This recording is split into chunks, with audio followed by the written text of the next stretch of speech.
from the traffic, the network traffic, and from the uh, activity logs, then through system interaction, and we have to find basically the anomaly between the identify the deviation. So we have to find the deviation from the baseline behavior. So traditionally we have rule-based approach and many other approaches are there. So today we will apply the machine learning approaches for this to detect the anomalies, migrate the threats, mitigate the threats, and improve the cybersecurity. So it's a very vast field and many phases are there. Many different domains are included in this, like related to data science, related to data mining techniques are there. So now why it is important? So we can see day by day, we have millions of devices are there related to like we have the various millions of devices are there, and also at the same time we are connected with the cyberspace, and there are various threats are there like data breach, malware related to viruses, then intrusion and DDoS attack.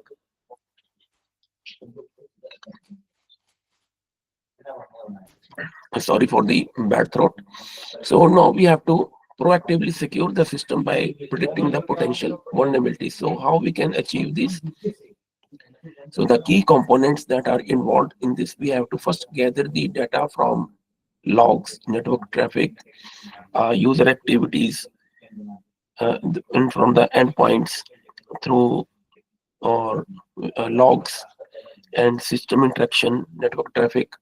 Then after the collection of the data, we have to do statistical and machine learning techniques to identify the patterns.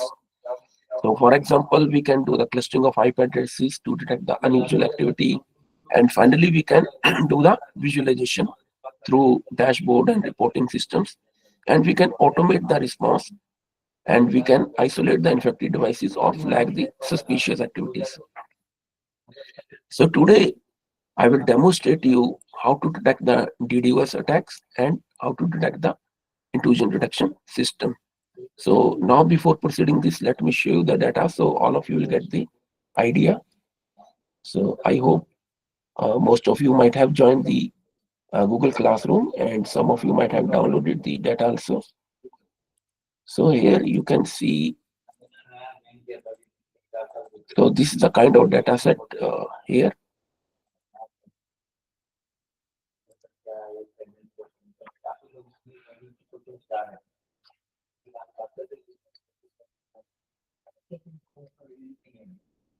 Now here I'm opening this data set.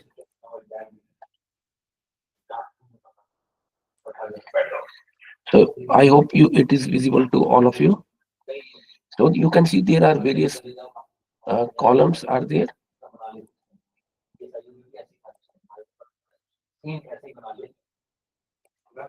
So you can see there is some duration is there, some protocol is there. When we have source IP, destination IP, we have the source port.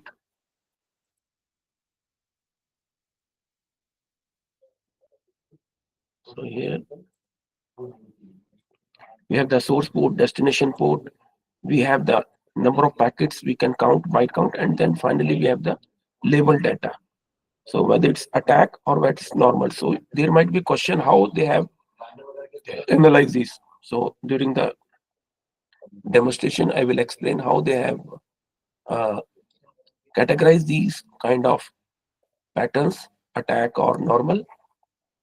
So on this data set, we will first do the find the DDoS attack, then we will do the intrusion detection system.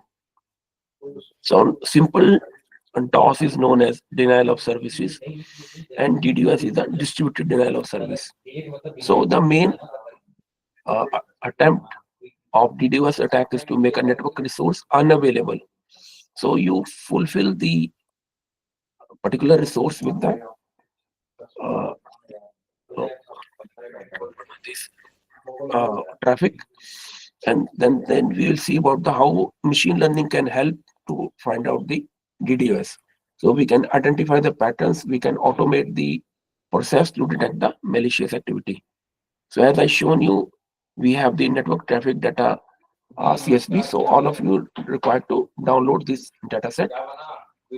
So it consists of uh, independent variable and dependent variable. Those who have some idea of machine learning, same. So these are the independent variable, and we have the dependent variable or target variable, which consists of two labels, normal or attack. And we have various features are there: destination IP, port, traffic volume, source IP, etc. So first we need to do the pre-processing. So in pre-processing, we have to encode the categorical features. So like as I shown you here in the dataset. So like here, this is a kind of categorical. Like here, protocol, TCP, ICMP. This is a categorical uh, uh, feature. So we have to do with the label encoder. And some feature we have to do the normalization using the standard scaler.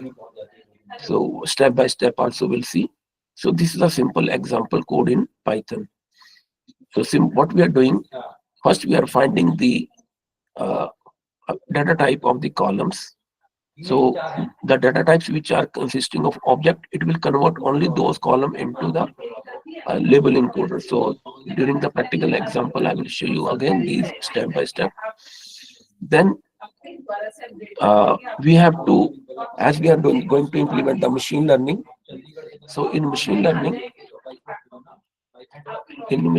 we have to split the data into two portions: machine learning, training data set, and the test unseen data set, unseen data set, or the test data set. So kindly confirm me, whatever I am typing, is it visible? Is it visible? Yes, sir, it is visible. Thank you. So now using the training data set, we will train the machine, our machine learning algorithm. We will see various machine learning algorithms popular, around 10 to 12 popular machine learning algorithms we will implement. And why we are doing 10 to 12? So to see the best algorithm. And after the training, we will feed the unseen data set to get the performance. So there we will see the concept of the confusion matrix. Confusion matrix. This is the utmost important. From confusion matrix, we are going to find the performance matrices. Performance matrices. So let me give you one example. So it will be easy for all of you. And in Python, there are inbuilt functions are available. So here, just I will use that one annotator.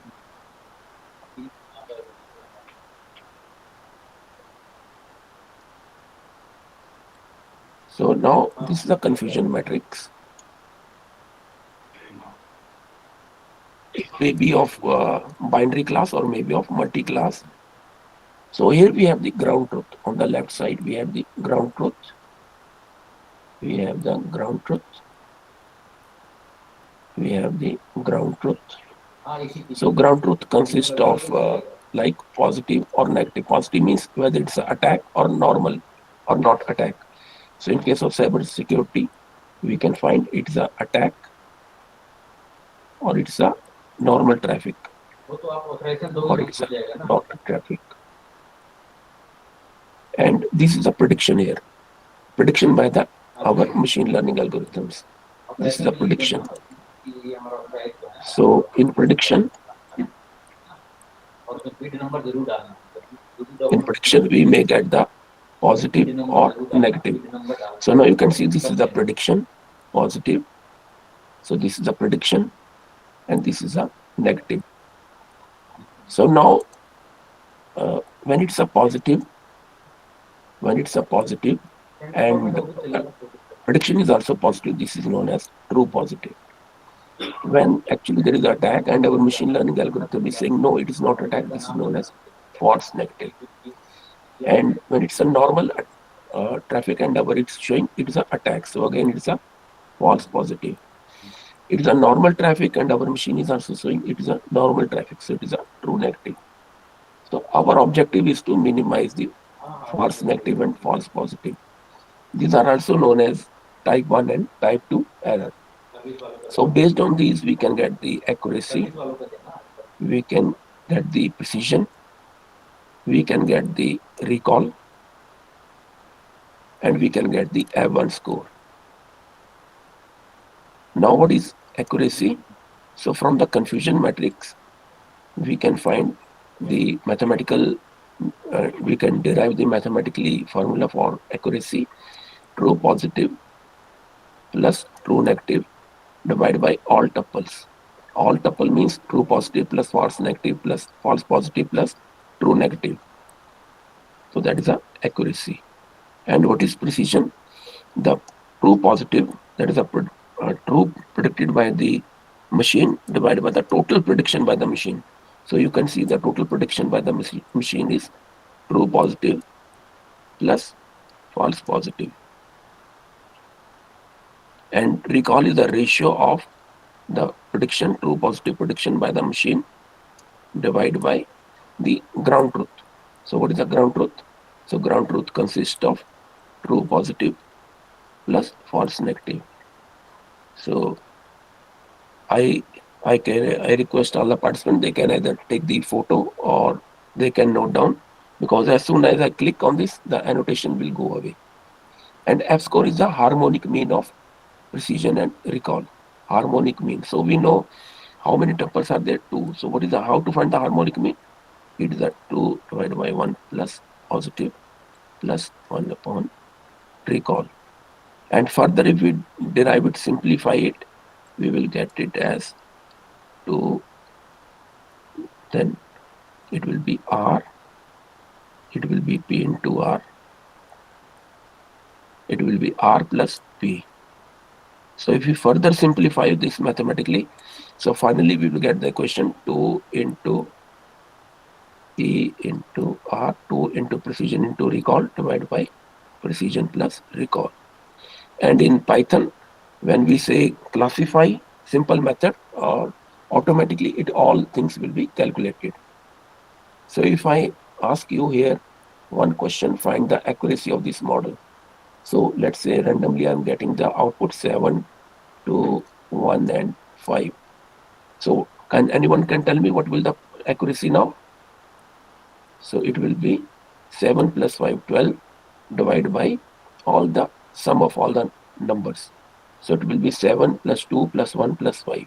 So it will be 15. And what will the precision now? Precision of this, it will be 7 divided by 8. What will the recall for this confusion matrix? Of this confusion matrix, it will be 7 divided by 9. True positive plus false negative. And what will be the F score? That will be the harmonic mean of precision and recall. So I request all the participants kindly take the photo of this. And still, if there is any confusion or any doubt, feel free to ask. Is it clear?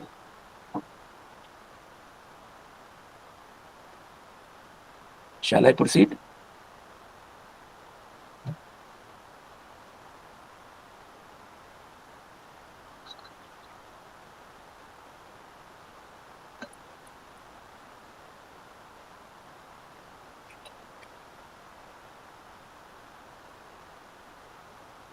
Anyone? Shall I proceed?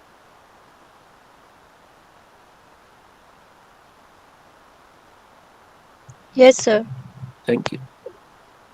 So you can take either screenshot or the photo of this. So now I hope you got some idea. So now we do the training and test split. There is no thumb rule. Let's say we have 100 samples, or we may have 1000 samples, we may have 10,000 samples, or maybe we have 1 lakh samples. So here we can go give maybe 75 ratio, 75 and 25 ratio. So here we can give maybe again, even we can give 800 to the training data and 200 to the test data. And out of 10,000, even we can give 8,500 and 1,500 for the test data. And 1 lakh, we can even give the 90,000 to the training data and 10,000 for the unfused data or testing data. So it depends on the amount of the data. So in some of the research paper, but people have done the multiple kind of training and testing data like 70-30 ratio, 75-25 ratio, 80-20 ratio, even 60-40 ratio. There is another technique that is known as K-fold method, and it is good when your data is imbalanced. Now, what is the meaning of imbalanced data set? Now, whenever you're doing some implementing ML algorithm, you have to find whether your data is balanced or imbalanced. For example, you are finding the, uh, let's say you have a data set of 200 animals, and you have to find the dog versus, let's say, cat.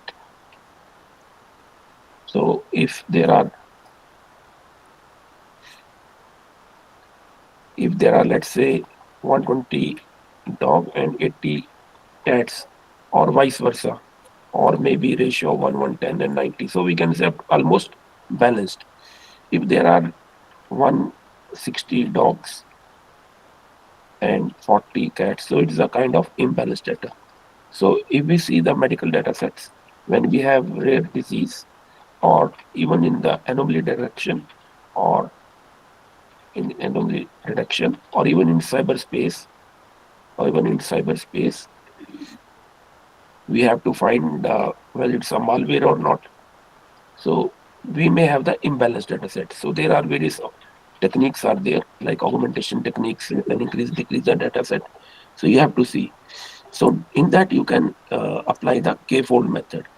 So again, in K-fold method, what is the concept of K-fold method? So here, let's say we have 200 samples, total 200 samples, and we have taken K value as 5. So there will be 5 slots, 1, 2, 3, 4, and 5, and each consists of 200 samples. 200 samples will be there. 200 samples. So in most of the research, they have used either 10 or 5 as a K-fold. So there will be 5 iterations. So there will be 5 iterations. 5 iterations will be there. In first iteration, this will be the test data, and remaining 80% will be the training data in first iteration. So in second iteration, this will be your test data, remaining 80% will be the training data. In third iteration, this will be the test data, and remaining 800 will be your, or 80% will be your training data. Similarly with the fourth and the last one, this will be your test data, and remaining these 800 will be the training data. So you will get the 5 accuracies. 5 accuracies. So final accuracy will be your average of the 5 accuracies. I hope you got this concept. There is another method. Let's say we have 1000 samples, and out of that, let's say only 3 have the rare disease, and remaining 997 are healthy. So in that case, we use the one leaf. I'm forgetting the name. One leaf. Leaf. So what is the concept of this? Here you will take one, same to the K-fold. There will be 1000 iterations. 999 will be the training data, and 1 will be your test data. And again, in the next remaining 991 will be the training data. So let me repeat the annotation, same like K-fold. So here, so 1 will be the test data, remaining 990 will be the training data. In next iteration, This will be the training data, and remaining 990 will be the training data. And in the last iteration, this will be your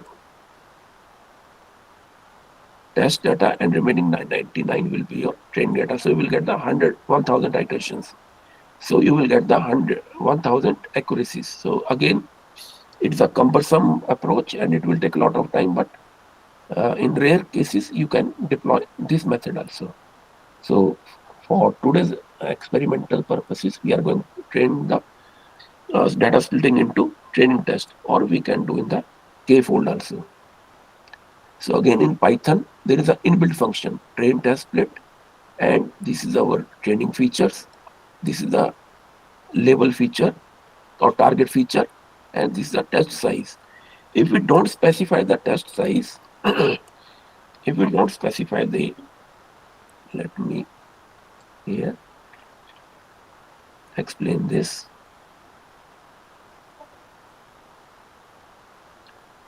So this will be our training features.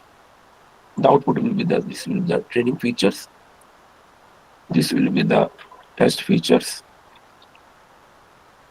This will be the training labels or target training labels, and this will be the test labels. And train test split is the inbuilt function. And what we are passing here, all features, and all target value. So now, if you see again this file, so what we are going to send here, all these parameters, except the target one. So all these we are going to send in this the train test function, and this is the label. And in other, we are going to send the label. All target values are the labels. And test size means 20% we are going to share the send as a test data, and remaining 80% will be the training data. Suppose we want to split into 60-40, so simple will give the 0.4. So 40% will go to the test data, and automatically remaining 60% will go to the training data. And if we don't specify this one, so default 75% will go to the training data, and remaining 25% will go to the test data. And here we are giving the optional one, random state. Now what is happening? So let's say I have 100 samples or 1000 samples.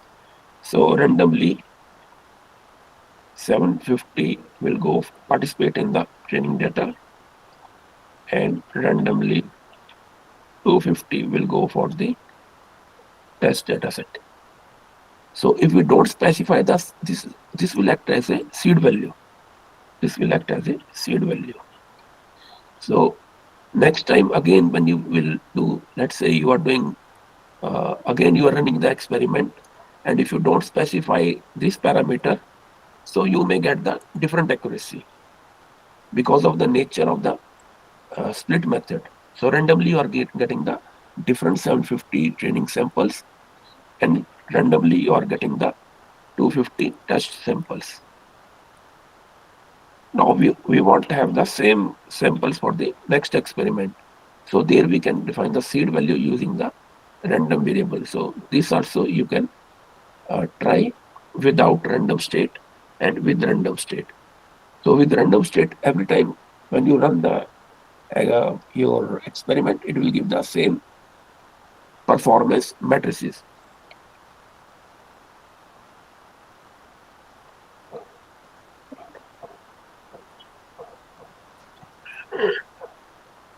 Then now these are the various algorithms we are going to use today, like random forest unassemble method, support vector machine, k nearest neighbor decision tree, and then even some more advanced and the neural networks. So why we are going to use the multiple models, so that we can compare the performance and choose the best one. So now here you can see one of the example here.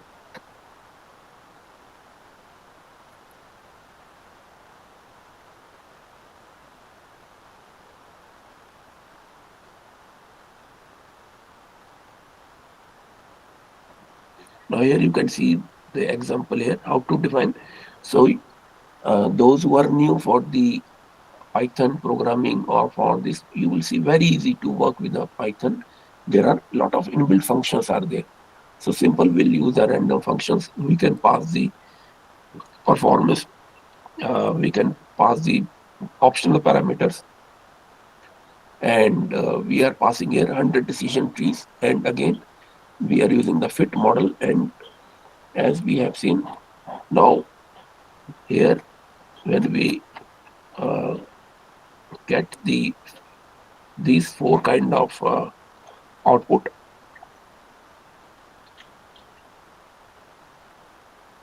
that is, we got the train feature, we got the test features, we got the train labels, and we got the test label. So to train the model, to train the ML model, we required only training features. So using the fit method, we will pass the training features and the train labels correspondingly to train the ML model. We required only these two. And for prediction, so let's say here I'm giving my model name, one variable name, and I'm giving a train ML model, and I'm passing training feature and train label. So now my model is ready. So now I will do here my model dot prediction, just for your understanding. And here what I will pass here, test features, only the test features. So what I will get here, I will get the predictions. I will get the predictions. And now you can see this is the step one. So whatever algorithm you may use, so these are the common steps. This is the step two. This is the step one to train the model. And in Python, there is a dot fit method is there. Just we have to be sure what to pass in the, what parameters to pass, train features, train labels, and to get the prediction, test features. And in step three, we will draw the confusion matrix. And in confusion matrix, what we are passing, predictions and our test labels. So these are the test labels. So you can take this snap here. Only these three steps are there, any machine learning model. So just using the sklearn inbuilt library is there, and we will pass the various parameters. So later on, if you want to, if you're doing some kind of publication, or you should explore this scikit-learn. So again, I'm pasting this link on the chat box also. So you can see here there is a, whether you're working with clustering, regression, or classification, or advanced methods. So when you click here, you can see under supervised, so many algorithms are available. So let's say randomly I am clicking on multi-layer perceptron.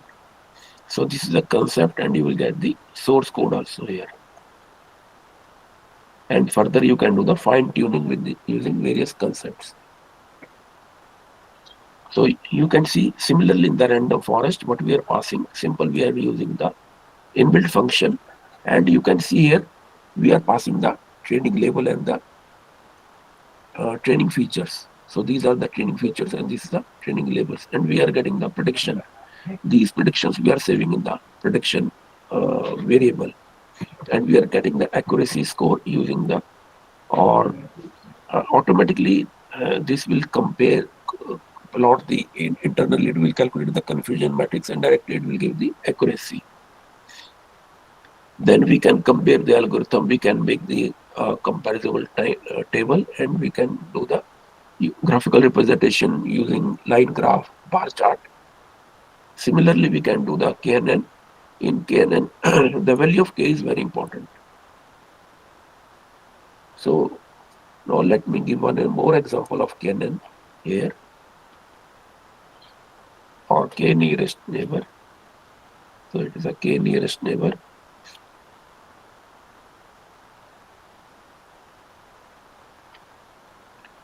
So for example here, this is my entire data set. So here it is attack, normal, normal, normal, attack, normal, attack, and the normal. And let's say we have here one sample, and we have to predict it. What is this? Our aim is to predict it, whether it's a normal or whether it's a attack. So we can take the, let's say if I take the value of k as 4, so we have to find the near nearest. So we have to apply the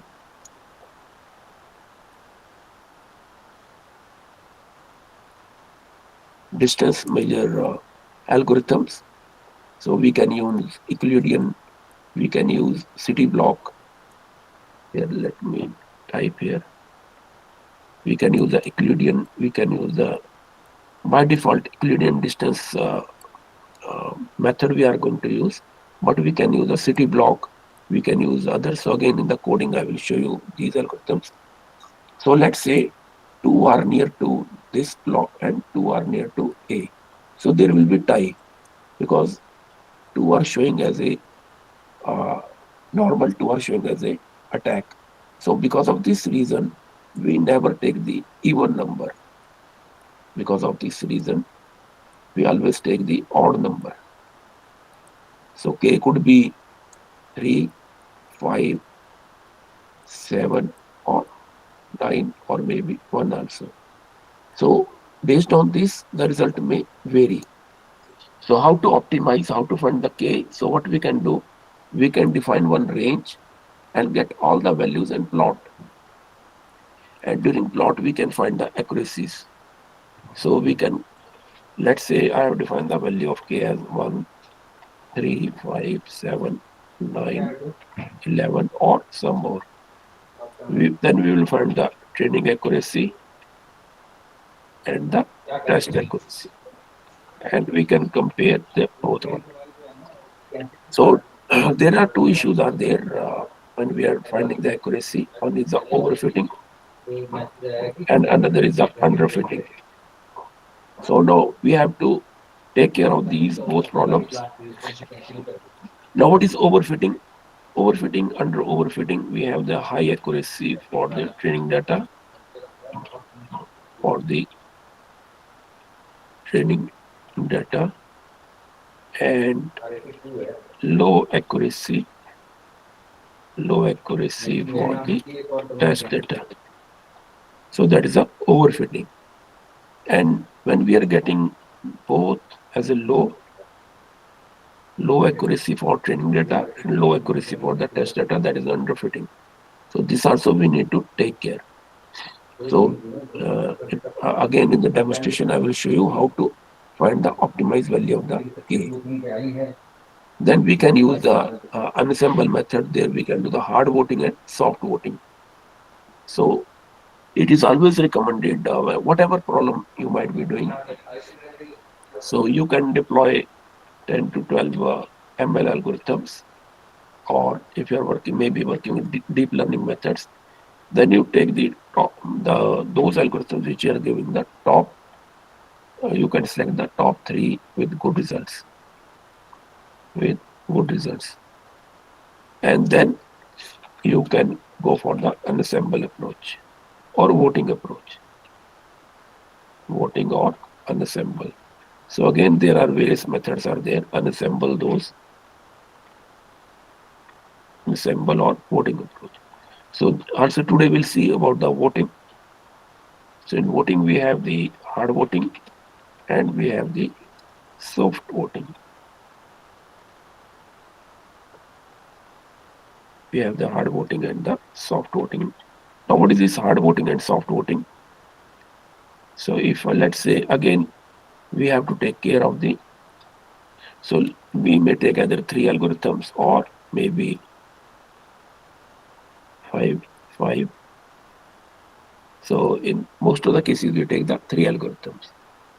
And out of three algorithms, one is saying it's a normal. Again, it's taking normal and attack. So we'll take the majority voting. So output will be normal. And in case of 5, we'll take the voting of the 5. Or if there is another for 3, if two are saying attack, normal, and attack. So we'll take the final decision as attack. So this is the hard voting. And in soft voting, it will take the concept of probabilities.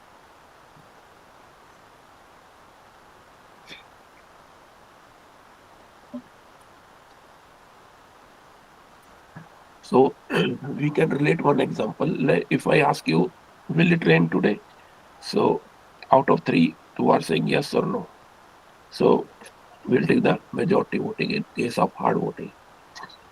And in case of soft voting, some may say 90% chances are there. Some may say 85% chances are there. Some may say 82% chances are there. So we take the average of the probability. That is a soft voting. So here we'll consider the probability in the consideration. So I hope you got little idea on this. So that also we'll see, and the performance matrices we will evaluate. Then we'll do the classification report. So now before going to the section 2, let me demonstrate up to here. And I hope most of you might have downloaded the code and dataset. So here I have opened this.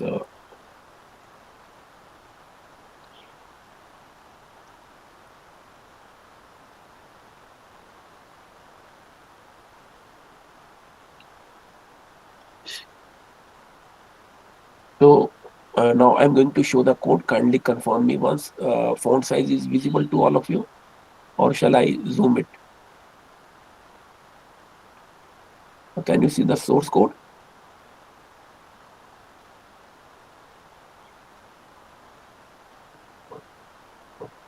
Okay.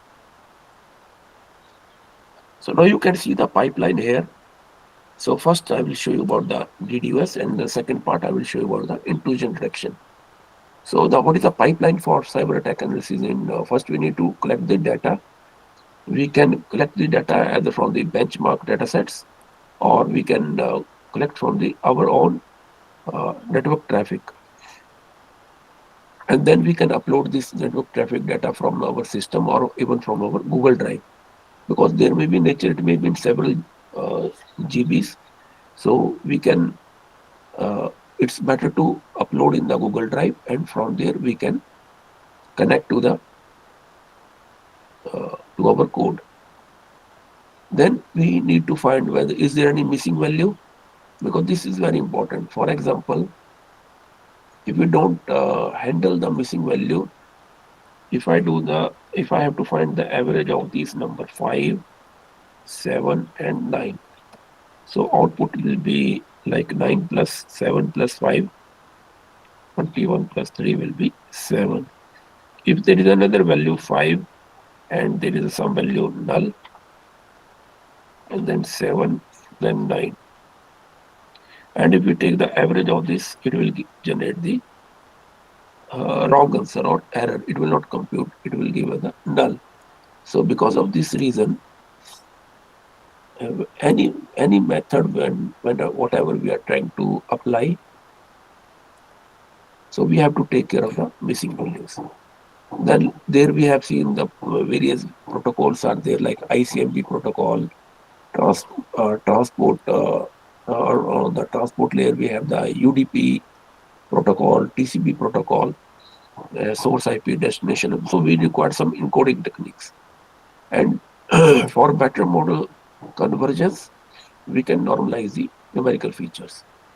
So there are feature engineering techniques are there to extract the relevant network traffic. We have to convert the IP address to numerical format and do the label encoding of categorical variable. Like in the presentation, same we are going to split the data into training and test set. And as I told you, before the implementation of this, we have to see whether our data set is balanced or imbalanced. So that is also very important to see and check this one.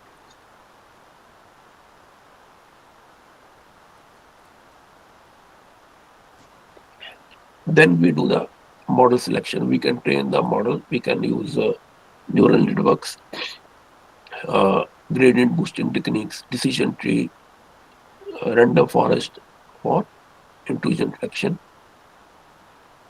and then we can do the anomaly detection and testing. So this is a simple pipeline. So now I'm going to demonstrate here. So just to suppress the warning, because there may be possibilities you may use a different version of Python. So as of today, 3.13 or 3.14 is the latest one. But you can check here when you see it is using the Linux operating system, that is the Ubuntu 22.04. And when you see the which Python they are using, so you can say import sys and print sys version. Typo mistake. Import sys and print the sys version. So right now I'm using 3.11.11. And if you see on the official website of python.org, there may be, you can see the latest version. So latest is 3.13.2, whereas we are using 3.11. So to suppress the warnings, it's optional. You can use this. Now next is about the data set. So this is the data set where we have the 1, 2, 3, 4, 5, 6, 7, 8. 8 columns are there. These are the features of independent variable, and this is a dependent variable. So here we have the duration, protocol, source IP, destination IP, source port, destination port, packet count, and byte count. So now this dataset contains the synthetic network traffic dataset. It is generated to mimic the real world network scenarios. And this will help you to develop, train, and evaluate the IDS and other cybersecurity models. So these are the features. So duration will tell the duration of the network connection in seconds, and the protocols used in the like ICMP, TCP, or UDP. Then the source IP address, then the destination IP address, the source port, destination port, the number of packets in the connection, and the number of bytes transferred, and the label.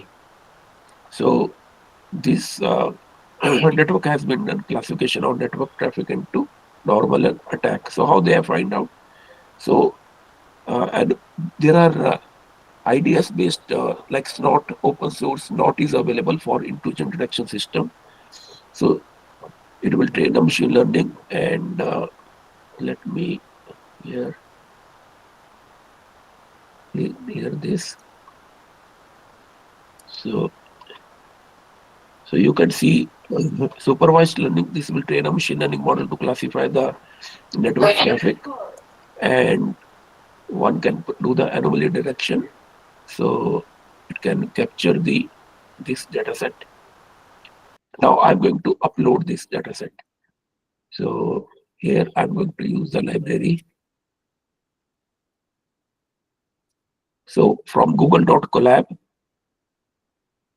import file, and I'm going to upload the network traffic underscore data.csv. And then we will select.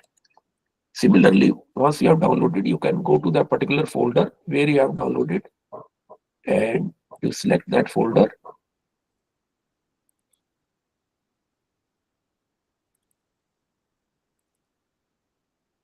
And upload this. So here you can see the progress now. It has been uploaded.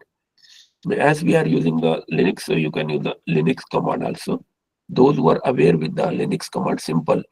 Like in DOS, we are using the directory command, similarly ls command, and we can see now this data has been uploaded.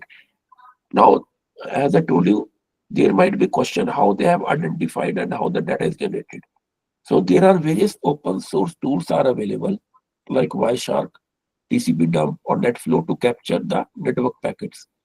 And after capturing the packet, these can be analyzed to extract the metadata, such as duration, protocol, source IP, destination IP, packet count, and byte count. So duration will tell us the time taken for a network session or flow, and protocol will tell the type of protocol to use, TCP, UDP, or ICMP, and identify the communicating entity, source IP and destination IP, and according to the now these comply the traffic patterns against the known attack signatures. Just like in our antiviruses, we have the known attack signatures like SNOT, Suricata, and many anomaly detection systems are there, and we can compare the patterns against the attack signatures, and we can label them as normal or attack. So even there are various tools are there, like from Kali Linux, Metasploit, Lorbit, Canon, or even through custom scripts, one can generate the control attack in a sandbox environment. So now here in the next library, we are calling the very popular libraries of Python, Pandas and NumPy. And this is the machine learning library, scikit-learn. And this is the inbuilt function, as I told you, train, test, split, that we have seen in the presentation also. So train, test, split will help to split our data into training and testing. And then we are using the pre-processing. So from sklearn.preprocessing import standard scalar label encoder. And there is also one very important thing is available. So wherever you have any, you want to see what are the functions are there, simply use the directory command. This is the part of the Python directory command. And now before that, we need to import, as we have imported as a abbreviation as PD. So we will pass here PD. We will pass it as a PD. So when you run this command, you will see in pandas we have what are the functions are there. Like here you can see read underscore CSV, read Excel file, read HDF file, JavaScript or object notation file, pickle file, SPSS file. So you need not to remember each and everything. Simple, you can mention here the directory command. So I hope this is clear. So now we are going to read this. So in pandas.read underscore CSV. So how we find out this method?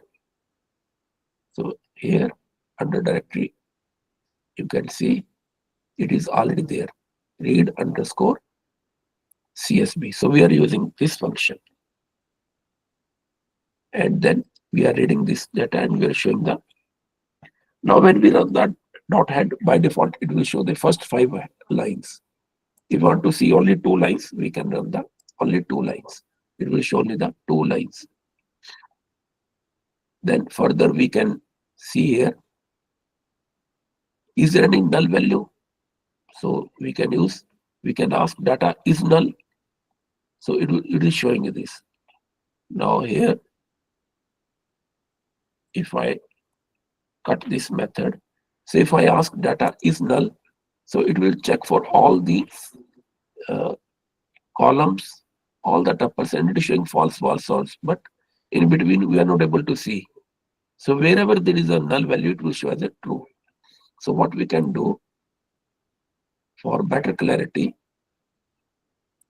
we can find the sum of the column wise. Sum of the column wise. So now there are 8 columns were there and 1 for the label. So duration under protocol under source IP, there is no column or cell which has a null value.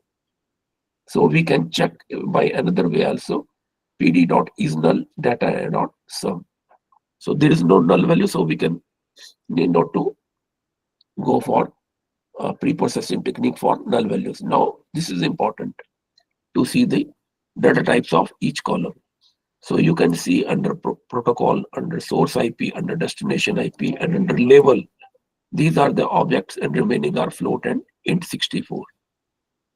So if you see again here, data dot head, just I want to show you only the first line. So you can see. So protocol is now like an object type, and source IP is again as like a object. Destination is also like a object, and in the label you can see attack. So again, it is a kind of object. So now we need to convert these object into either float or int64 using the concept of encoding. Now, before that, let me explain the concept of encoding. So let's say here we have the only I've taken small data set to show you on the small data frame for your better understanding. Here we have taken one protocol like TCP, UDP, and ICMP. And we have taken 3 source IP, 3 destination IP, and the source port.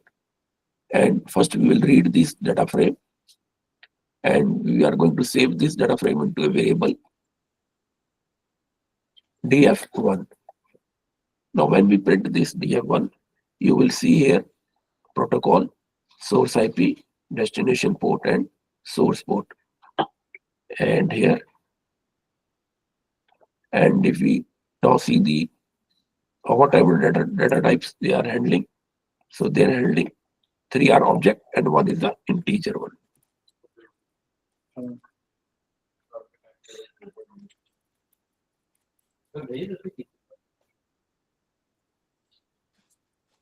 So now we need to convert this into categorical value.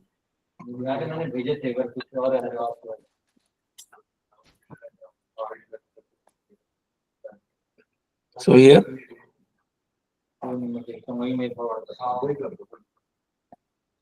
now just to show you how to convert this IP convert to numerical representation. So now here we are giving a source IP destination, and we are applying the this function.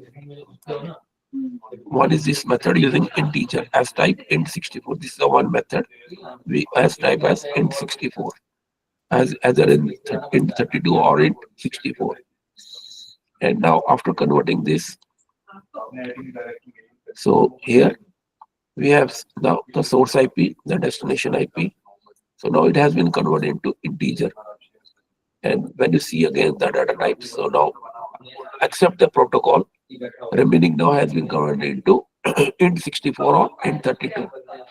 So if we want to convert as 632, we can simply say this is known as typecasting. We can take that particular column and we can convert as type, and we specify as int32. So again, when we see here, so df1. So now when we see the data types, now it is into int64. Still, protocol is in the object form. So now we have to do the label encoding for this. So now we'll see the under the label encoding for the protocol, source IP, destination IP. So simple, we are using the function label encoder. And in this label encoder, we are passing this data frame. So, and we are passing the data frame and the column name. And then we are displaying and we are doing the encoding. So instead of TCP UDP, now it is in the numerical form. You can see 1, 2, and 0 because there are 3 different protocols I mentioned. If there is a repetition, again the number will repeat accordingly. And if you see the now the data types all are into int and source IP and destination IP. We have not done anything for this source IP and destination IP. So I hope now you got a little idea of label encoding. So for the now we have to convert the IP and ports.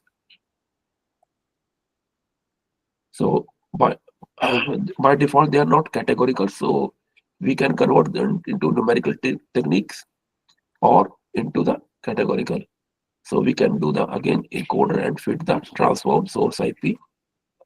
So this is the kind of pre-processing required whenever you are dealing with the protocols, source IP, destination, and before feeding to the machine learning. This is most important. So you know all are in the int64 format. So now I'm repeating the concept. So here what we are doing, we are reading the original data, and this is the object type, data types, and then we are doing the label encoder. So here we are using the one loop, for loop for column in data.select. Wherever there is an object, convert into label encoder and fit accordingly. And then we can do the label encoding, and now we can see. So you can see now protocol has now 0, 1, 2. So 0 is given to the TCP, 1 is given to UDP, 2 is given to another protocol. What I mean to say, so let's say I have A, B, C, A, B, D, A. So now these are the categorical. I want to convert into numbers. So A will convert into 0, B will convert into 1, C will convert into 2 automatically, and D will convert into 4. So finally, it will show like here. So 0, corresponding to B, it will be 1, corresponding to C, it will be 2, corresponding to A, it will be 0, corresponding to B, it will be 1, corresponding to D, it will be 4, corresponding to A, it will be 1. So in this way, from categories, we have converted into numerical values. So now these values we can feed into the machine learning algorithms. So only because of that reason. So similarly, we had the various protocols. So we have converted similar with the source IP, destination IP. We have now, we can verify it again. So now everything is in the float and int format. So now what we are going to do, now these are the features and target. We have to split the data into two variables. In one variable, we have to capture all the independent variables. So in one variable, we will capture this. So here we have mentioned X, or we can give the features itself, including the byte count also. So we'll capture up to byte count, except this column. And in another variable, we will capture the target value. So here, Y is our target. So in one variable, we are capturing the target, and in one variable, we are capturing the all features. So if label in data column, then it will go to the Y, except, and if there is a, and for feature, we will simply use the drop that column. So now, again, now we have done the splitting, and now we are passing these into this picture, splitting X, Y, the touch size, as I told you. So 20% will go to the test, and remaining 80% will go for the training, and we have defined the random state. So now our data is ready. So here, so now these are the training values. So just to show you, it does not have much relevance. These are test values. These are the training labels, and these are the test labels. So now we can also see the how many rows and columns are there using the pandas data frame function shape. So those who have worked with the basics of Python, or they are aware of these. So these are the inbuilt functions. So now we have to, one more thing, we have to convert first number indicate the number of elements, and the absence of the second number means the array or series has only one dimension, also known as vector. So now if we see the test shape, so 400 because it is a test labels.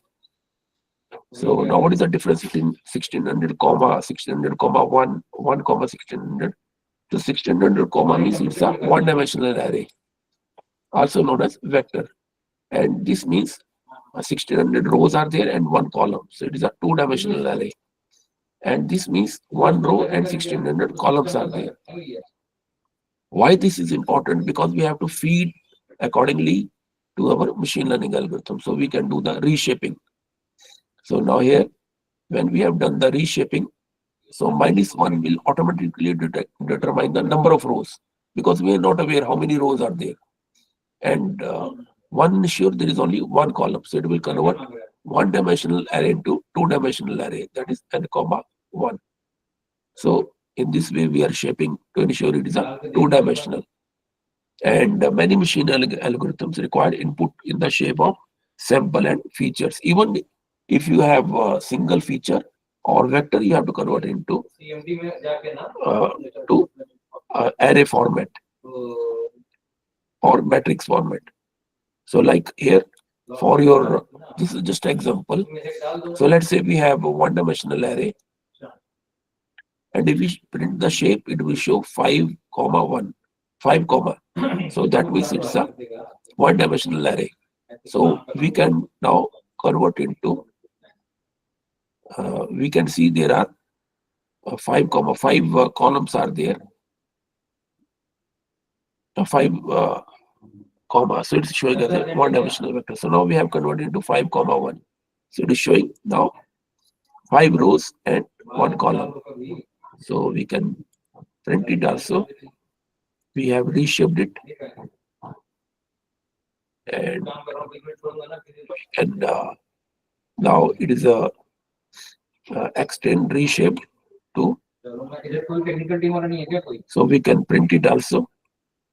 So now we can see this was the original 1, 2, 3, 5, and after making changes 5 comma 1, 5 rows and 1 column.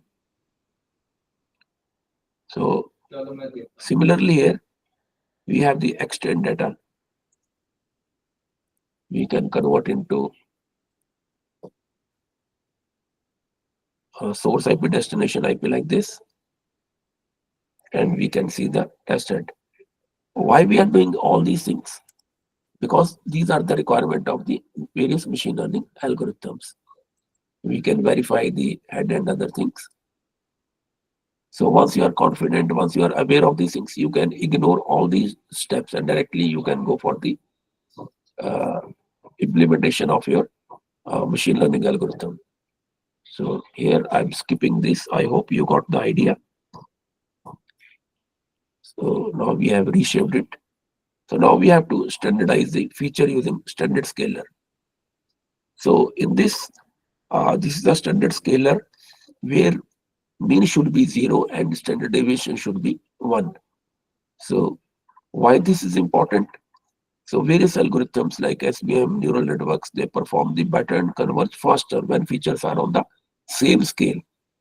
So to make that, we can use the standard scaler using the standardization formula where x is the original feature value and mu is the mean of the feature and divided by standard deviation of the feature, and we get the standardized feature.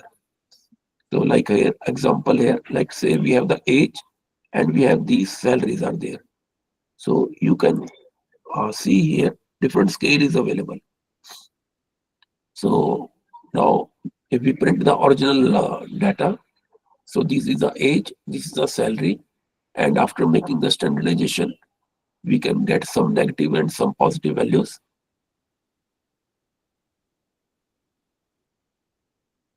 So we get the age and salary to in a common scale. Similarly, we have to use the standardize the features for better result, for better convergence, and then we now start with the main objective, that is our train the model. So simple call that particular machine learning model, like here we are now training with the random forest, and we are printing the report, classification report, accuracy score. So in random forest, we have initialized it in a variable model, and we are saying model.fit. We are passing the training data and the training label.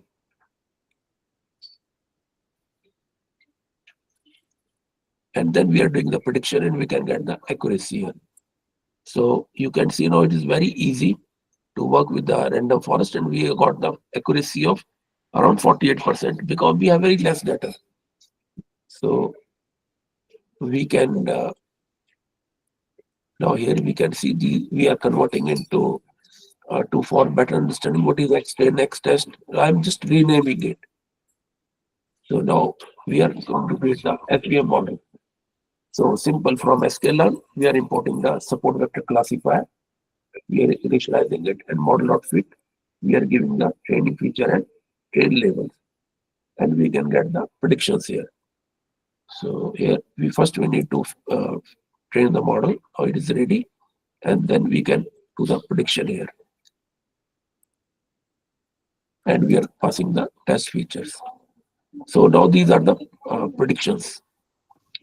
These are the predictions. It will do the comparison with the test labels, and it will draw the confusion matrix. So we print the confusion matrix with the predictions and test labels. So now easily we can find out. So what will the accuracy in this case? 153 plus 50 divided by all. And what will be the precision? 153 divided by 153 plus 56.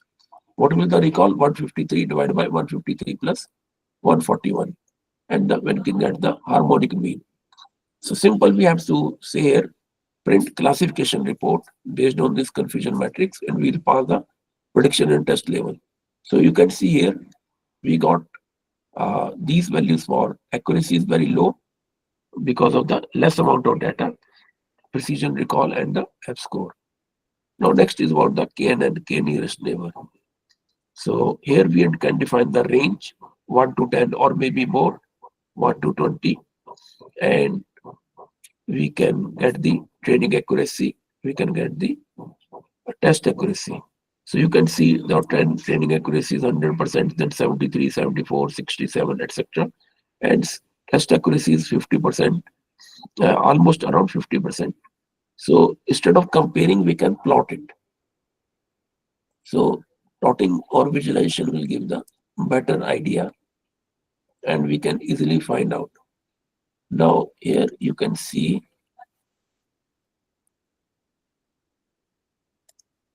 accuracy is very high, but the training accuracy is very poor. Same here. Training accuracy is high, and again it is poor. At some point, it is better, And at this point now you can see this is our training accuracy is also acceptable, and there is a less gap between training accuracy and test accuracy. So here you can see this is a problem of overfitting. Again, this is a problem of overfitting. So all the cases are of the overfitting. So you can select accordingly, you can visualize, and you can see here, line is there.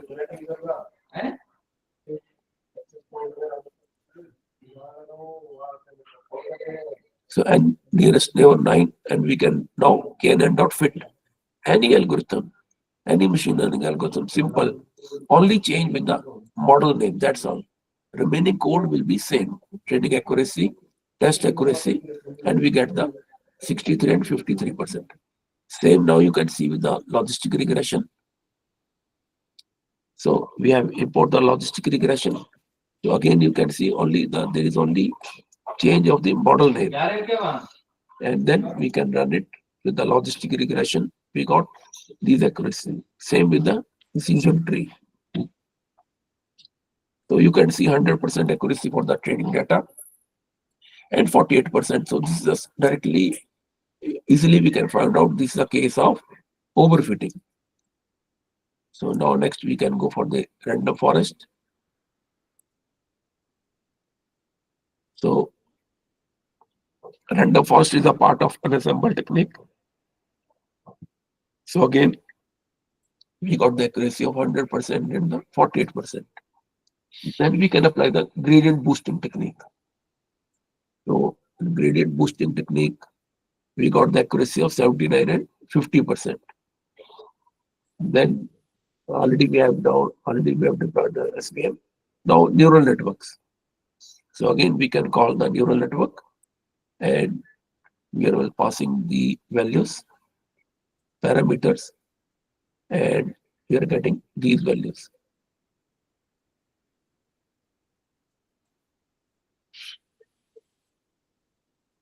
Then we are going to apply the extreme gradient boosting, that is known as XGBoost. So again, we got these results. Then we can apply the name-based method. Again, In database, we got these results. We can apply the ADA boost. So again, in ADA boost, we got these results. Now we can apply the voting classifier. So what we can do, now in voting classifier, we can select the top three algorithms like random forest, gradient boosting, and ADA boosting.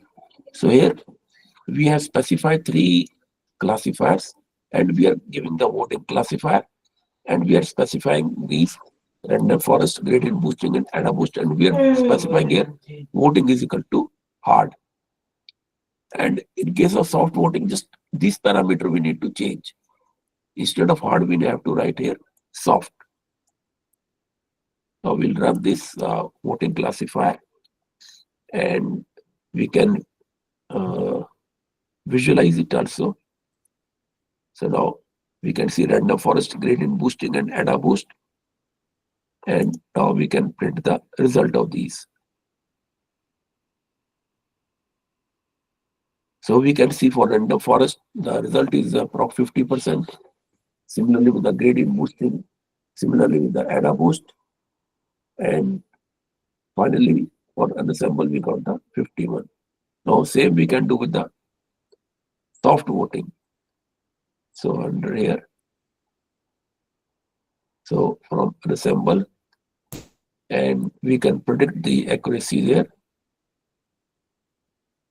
So again here, 51%, 50, 51, and the soft computing will be, result of soft voting will be here around again 51%. So now next, I hope you got the idea about the DDoS attacks. Next, we now will talk on the IDS. So up to here, any doubt, question, query from any participant? No, sir, it is good. Thank you. Thank you. Okay, there is a question how to download the data and access restricted. Kindly join with your Gmail account, and then after that right click and open. Still, please try with your Gmail account. Please try with Gmail account, any Gmail account, and then right click and open this. Otherwise, I can show you here. I can check here.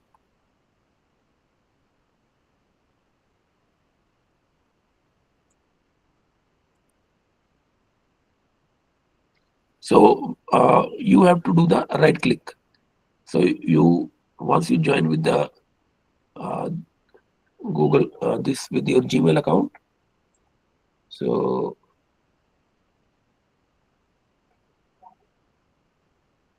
go to this link. I can see here.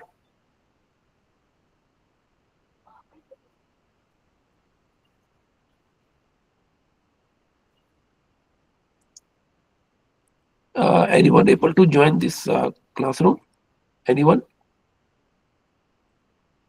Then So go to we the, have joined on Canva. because there was some data set or other things, or anyone can download from here and put in the Canvas or your other LMS.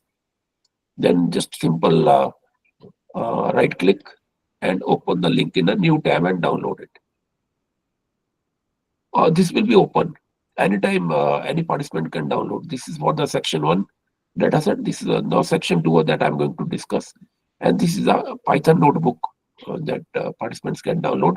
It is available in plain Python as well as in the Python notebook format. So now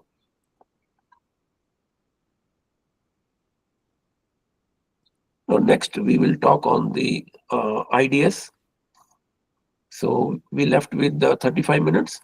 So when here we will import the libraries for data handling, and then we will upload the training and test data set here.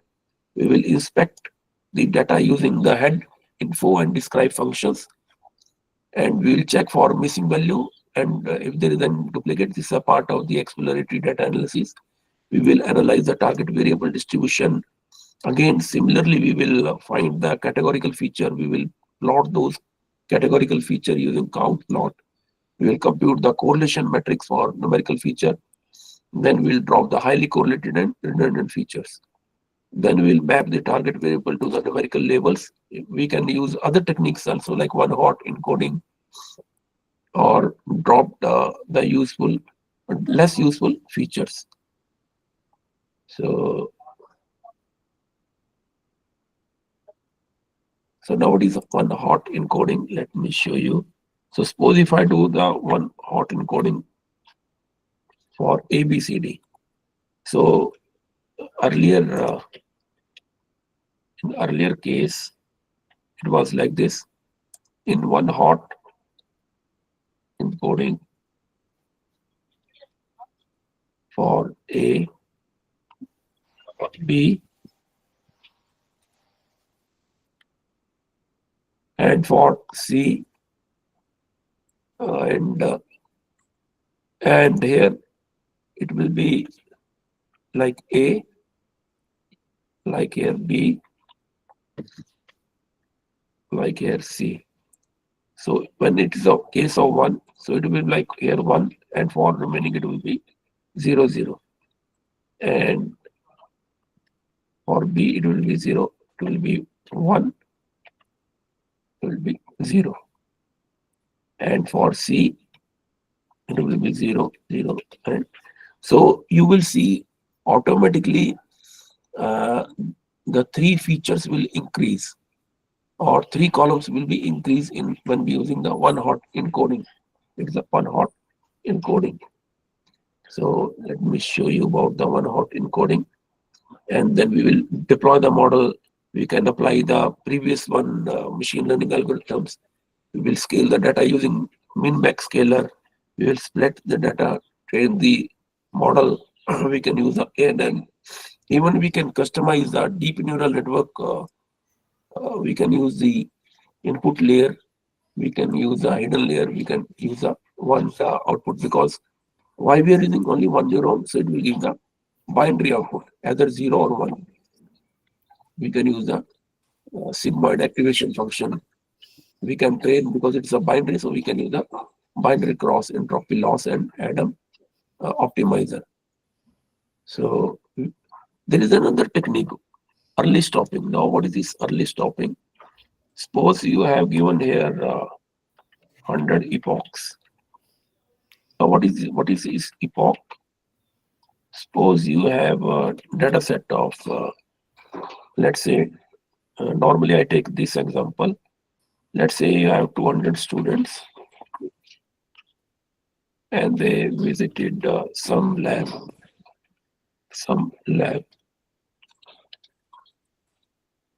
and lab can accommodate only 40 at a time.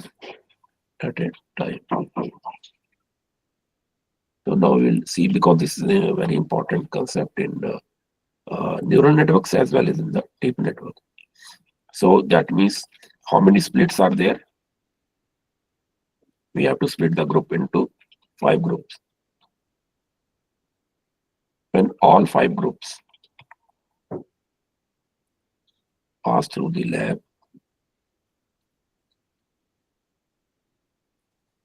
or in other words, all 5 groups means total all 200 students. It's a one and same thing, or 200 students pass through the lab. That is known as one epoch. That is known as one epoch. So that means if you have 10,000 images or 1,000 images, when it passed through the model once, that is a one epoch. So now you can understand the importance of epoch. If you give 100 epochs, or let's say 50 epochs, so that means 50 times entire data set. 50 times 50 epochs means 50 times entire data set will pass through the model 50 times. So what we can do now, it will take a lot of time and accuracy also we are not sure. Maybe there may be possibility that at 23rd instance, when it's passing to at the 23rd instance or at the 23rd epoch, we may get the better accuracy as compared to others. So it will take a lot of time. So we can do the concept of early stopping. Early stopping. There we can give some criteria. So we are giving some criteria. Let's say a criteria of 3 or 5 steps. What does it mean? When there are now 50 epochs, 1 epoch, 2, these are the number of epochs. Number of epochs.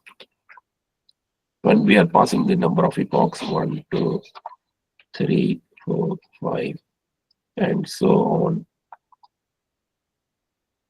50. So let's say take an example of 3 steps we have taken. So there will be get some accuracy at this junction. We will get some accuracy and some error. So our purpose is to minimize the error and to get the better accuracy. So let's say I get here 78% accuracy. Here I got 81% accuracy. Here I got 80% accuracy. Here I got 79% accuracy. So here I will get 78, 79 again. So you can see now consequently from this junction, we have given 3 steps, early stop. So it will stop here because it will see the next 3 epochs, and again at the each 3 epochs, accuracy is decreasing as compared to 81. So it will stop here only. It will stop here and it will give the accuracy of 81%. I hope this is clear. So this is a very good concept, early stopping. So now similarly here, so early stopping is a technique used during a model training to prevent the overfitting. So how it works? It monitors a specified metric, maybe accuracy or maybe loss during training. And if the metric stops improving for a certain number of epochs, that is known as patience level. So it is better to give 3 or sometimes maybe 5.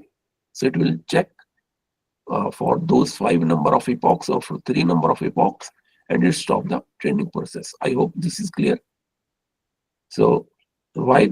So what is the advantage? It will prevent the overfitting. And when you are doing publication, you should mention that you have taken the early stopping criteria with the patients maybe 3 or 5 and based on your literature.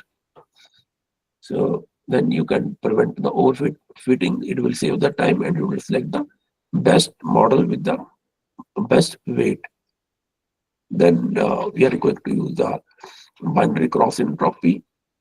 It will calculate the difference between the predicted probabilities and the actual level of the 2 classes. Then there are again various optimizers are there. So those who are in the research, they should explore this link. Here I am pasting the link also.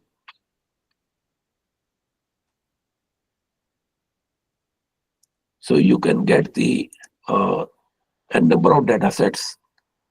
You will get the n number of methods are available. Suppose you are working with the activation function. So just 4 or 5 methods I've shown you, but if you see the latest one, in recently TAF activation function has been proposed this year only for image classification model. We have ReLU, we have GELU, we have CAN, AGLU, HELU, then Andhra module. So you can see in 23, 24, DELU, and a number of activation functions are proposed. So one can use these methods also, and one can explore these state-of-the-art methods. And again, under the methods, whether you are working with the attention mechanism optimization. So under again optimization or under regularization. Now I have shown you about ADAM, SGD, RMS prop, these are the popular. But again, if you see even in 1951, this was proposed SGD. Then 1983, you can click here and you can see the adopt, Adam Mini, Ada Fisher, and number of methods are available. So one can explore these methods and can deploy on the current models. So this is an optimization. Adam, why we have taken the Adam? Because it takes the benefit of both the RMS prop and the momentum. So momentum keep track of the past gradients to smooth out the updates, and the RMS prop scales the learning rate for each parameter based on the recent magnitude of the gradient. So lot of scope is there. Then Adam features learning rate. You can specify, you can combine early stop criteria, you can use the binary cross entropy, Adam optimizer that ensure efficient and robust training with the minimum parameter adjustment. And the architecture that we have deployed in the coding is input layer. So we are specifying the without any activation function. Then we are defining the dense layer to extend the features, activation functions, dropout rate we have given for the regularization purpose. And then these are the description. Then model compilation using the loss function, optimizer, and matrices. So you can play here. You can do the comparative analysis also. Lot of scope is there. Then training process, you can use the early stopping or you can give the epochs. So complete pass through the data set. You can this is also important, batch size. So if you have large number of images, you can take 64. If you have less number of images, you can take 8 or 16. Again, it's based on the experiments. Then you can do the model comparison. These are the performance material. Now I will show you the demonstration of what the inclusion reduction, and you can save the model for future purposes. And this one. So now this dataset I have taken from the Kaggle dataset. This link is also given here. So about this dataset, this was simulated in the military network environment, and it created the environment to acquire the raw TCP/IP dump data from network by simulating the US Air Force LAN. So it consists of about 41 quantitative and qualitative features and obtained from normal and attack. Whether it's so you can see 3 qualitative data is there, features are there, and 38 quantitative features are there with the 2 categories. So now first we'll do the data exploration. Now here, because these data is in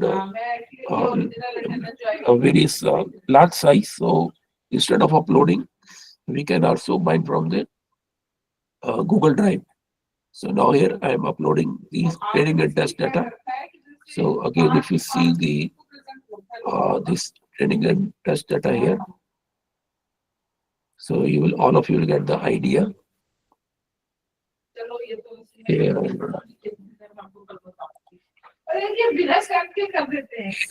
you can see, so I'm opening the data set, and same you can download from the Google Drive, Google Classroom.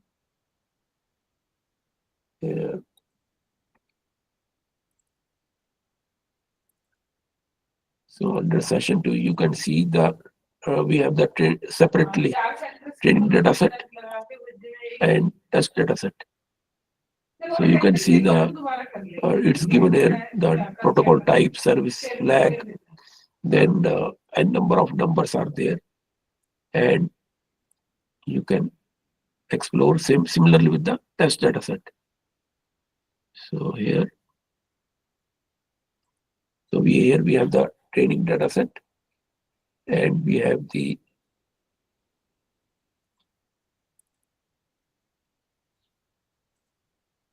under section 2, we have the test data set.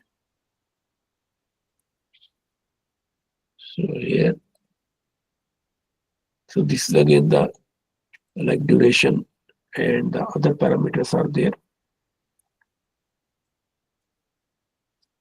And using this test data set, we have to see the performance of the model. And this does not consist labels, target level. So simple By using the Google Colab import files, we will upload these files.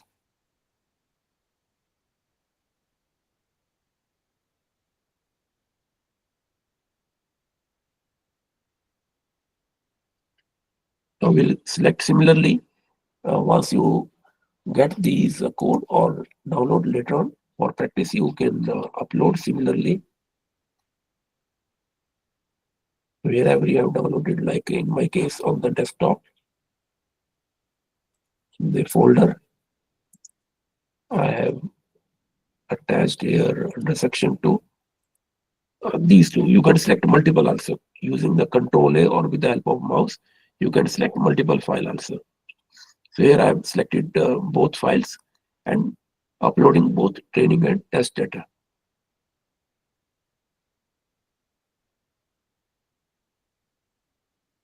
So now test data has been uploaded, and as well as the training data. Now after that, these are available in our environment. We have to read and train a test data set. So now we can read this.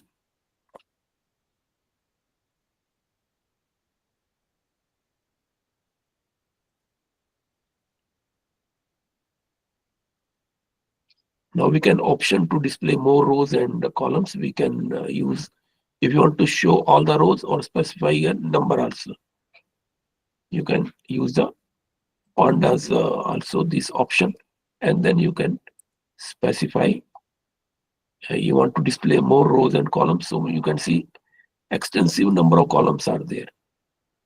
So all columns it is able to, we can able to see. So you can see it is showing all columns, and as we are aware, head will show the first 5 rows. Similarly, we can see the test data set. Now this is about the information. So this information we will get the idea whether is there any null value, what type of data type is there, simple by single command. In the previous we have first used the for checking the null different command, to check the data type different command, but using the info you can select, you can see both null values as well as the object value here, data types. So here you can see there are protocol type, service and flag is object, and remaining are in the form of integer. And again, class is again in the object form. So same we can do with the test data. So around 40, total 41 independent variables are there. So here you can see 0 to 41. In training data, we have additional field that is related to the target field. So this is about the training and test data. And we can use the previous functions also. Is there any null? We can use the pandas or not. Or in this way we can check. So you can see now there is no null value. And also we can check whether there is any duplicate value. So it is showing false. And using this simple statistical function, we can use the inbuilt function like describe here. What is the mean, median, standard deviation, minimum value, maximum value. So these are optional one. And to check whether our data set is balanced or unbalanced, so we can select the categorical features. We can see the what are those categorical features are there. So protocol type, service, flag, and class. These are the 4 categorical, and we can visualize. Here we are passing the count plot data and training data. So we can see there are 2 classes are there, normal and anomaly. So almost it is a balanced data set. In case if it is imbalanced, then you have to perform augmentation techniques and various other techniques. Then we can even do the count also. So around 13,000 data set is normal, and around 11,000 have some anomaly. So we can plot it also by TCP, UDP, and ICMP ways. Again, we can plot the figures. We can see the each column. So again, these are optional. These are the part of the exploratory data analysis, so that you will get the better idea about the data. So now we can have the some numerical feature. We can map directly normal to 0 and anomaly to 1. That is a one way. And we can now check here.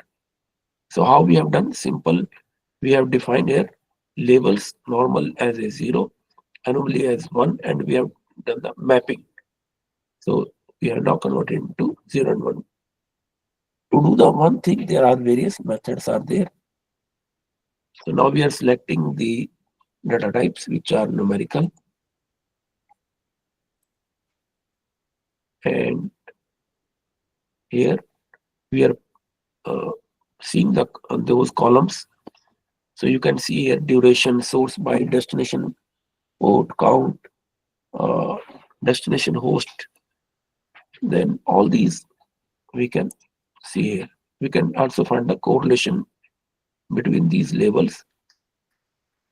So you can see there are labels like here or other, we are getting the values. And after finding the correlation wherever as shown in the presentation, we can visualize and we can drop also certain values. And then we can use a heat map. So wherever there is a high amount of data, it will be lot, you can see using the color. So now like here, what I mean to say, so we have to find the correlation between three features, A, B, and C. So if we plot here A, B, C, and here also we plot the features A, B, and C. So A and A highly correlated because they are more or less they are same value, highly correlated. So these are the diagonal elements. So because of this reason, in heat map you will see here there is a highly correlated duration with the duration. So we can we can get the idea which are highly correlated, which are less correlated. We can visualize it, and we can drop also, or we can calculate the correlation matrix. Now after that we can calculate the correlation matrix, and we are setting the 90% threshold value. So to find the strong correlation and the less correlation. So we can find above 90%. So they are the highly correlated features. So now we can we can store this in a, we can make a list of these. So these are the strong correlation list. And because if we give a lot of features, then the performance of the machine learning algorithm may be less. So we can reduce the number of features.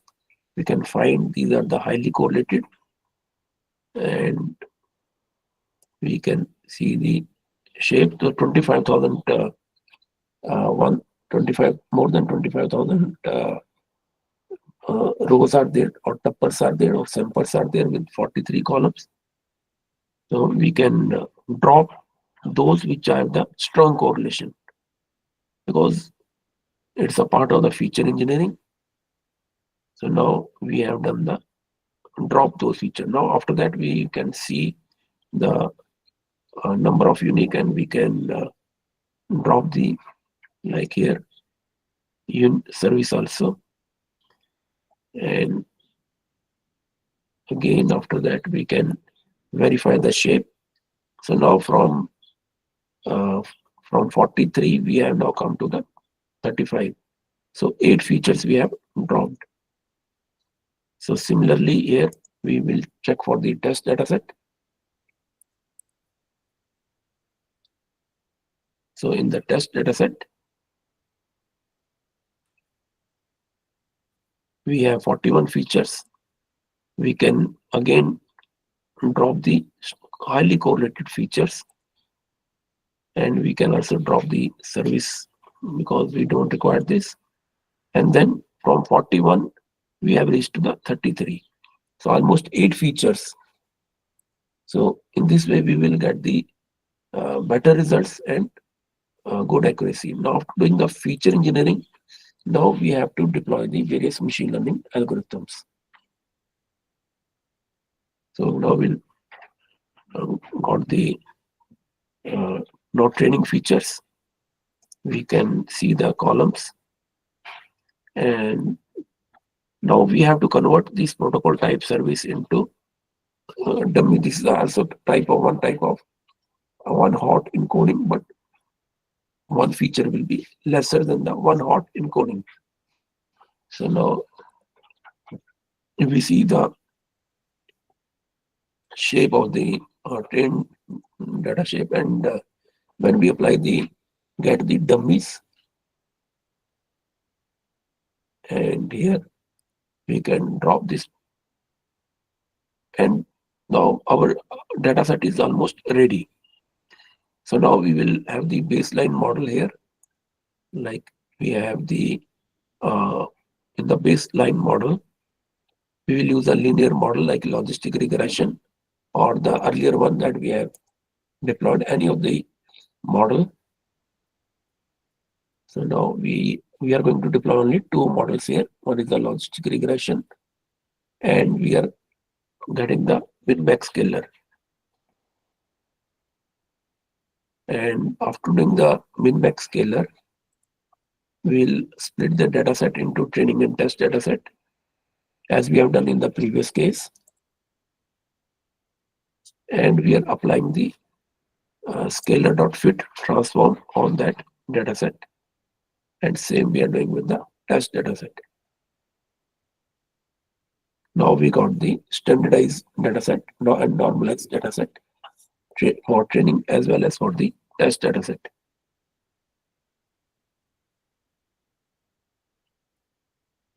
Then we can fit and we can get the predictions. So now we can print the classification report, and we got the accuracy up to 96%. So now we can deploy the deep neural networks that or ANN. So here we are going to deploy the dense layers.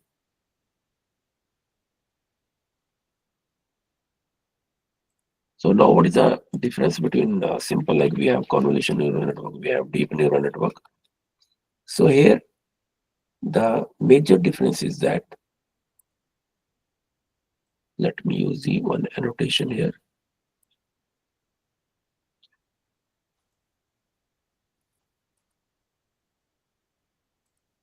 Now here, let's say we have input neurons, and let's say we have hidden layer here, 1, 2, 3, 4. So in deep neural network, each previous node is connected with all the next layers. So now this is connected with all the layers. Similarly, second neuron is connected with all the next one. So now naturally there will be huge computation is required. So this is like a deep neural network. And if we are connecting here one, so here you get this output. So this is like a neural form of neural network, but this is a deep neural network.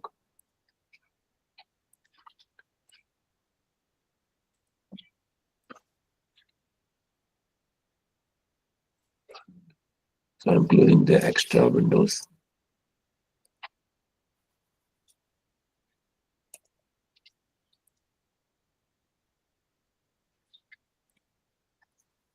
So now after that we can create our model, sequential model. We can add the first layer, we can add the dropout layer for regularization, we can add the second layer, we can add the dropout layer again, we can do a number of operation here. So we have the input layer, we have the hidden layer 1, hidden layer 2, and finally we have the output layer. So now we will compile it for binary classification, and we are giving the here early stop criteria, as I told you. So here early stop monitor value loss, and we have given the patient's value as 3. So now after that, when we will fit the model, and here I have given the epochs 50. So it will continuously check for the next 3 loss values. So you can see earlier the loss was 0.35, then 0.13, then 0.10, 0.10, 0.08, then 0.08, then again 0.07, again 0.07. I'm taking considering only the first two numbers. Then 0.6, so it's going well. It is again 0.6, 0.6, and again 0.06, 0.05. So you can observe here, we have given the 50 epochs, and here 0.57. Now after 0.053, if you see here, so it's doing well. So again here it's doing well.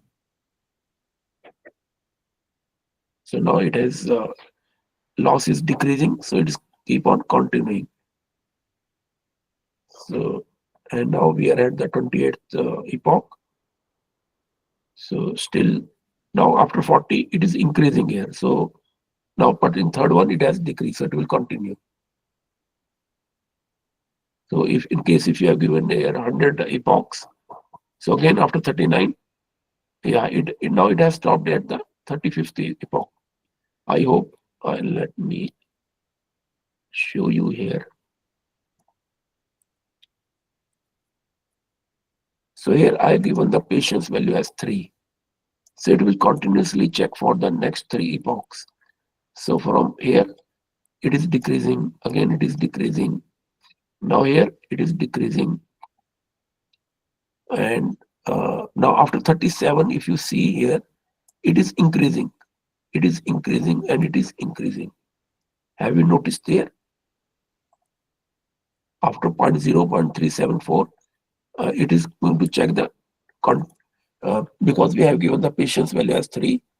So it is checking here 0.39, that is the loss is greater as compared to this one. Then in this epoch, again loss is greater. Again in the next third one, it is greater than the 0.37. So it will stop here. So finally loss will get this value. So you can see now it has been stopped. So at epoch 35, it is stopped.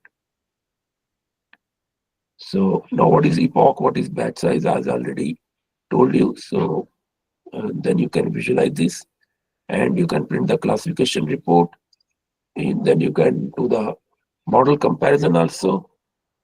Then you can create the bar chart, you can add the labels, you can compare your models.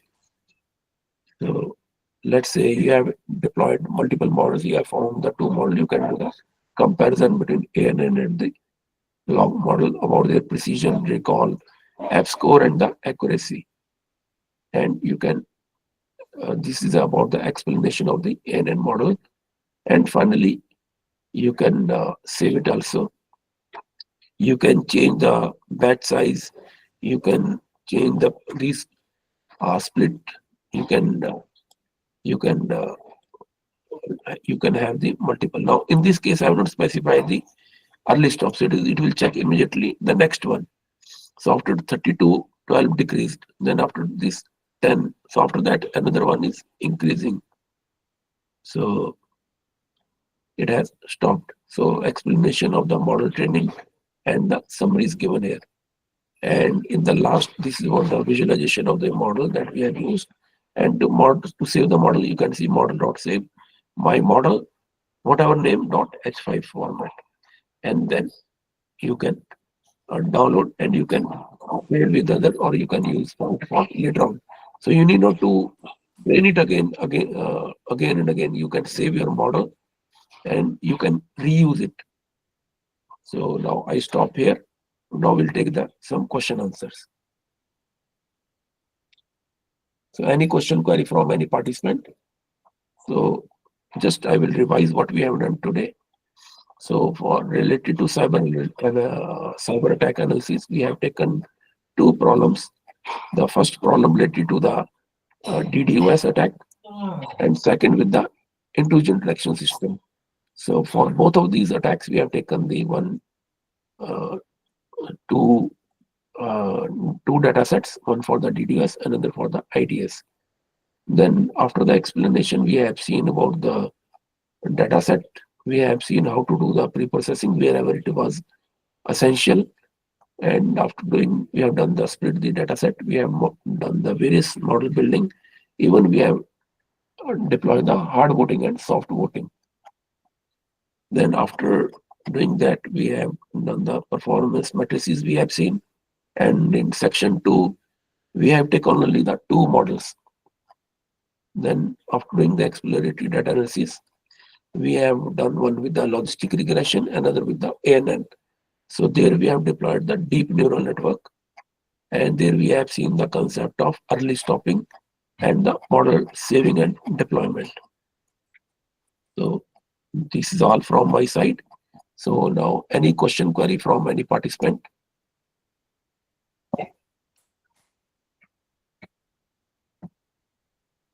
Okay, if there is no question query, then with the permission of the local coordinators, so shall we close the session?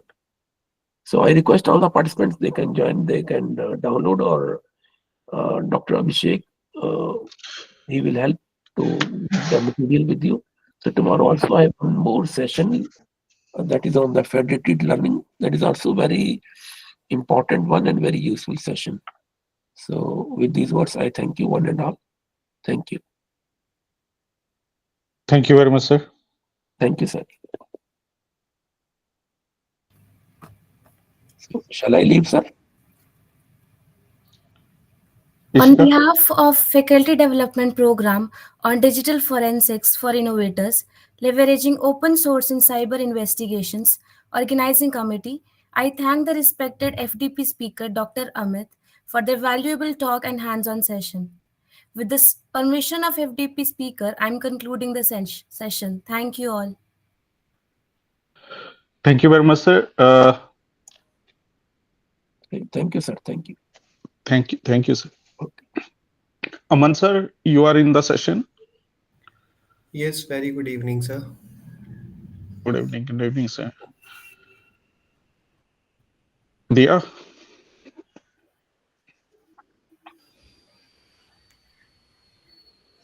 Good evening, everyone. I am Dia Agarwal, are going to host this session. It is my great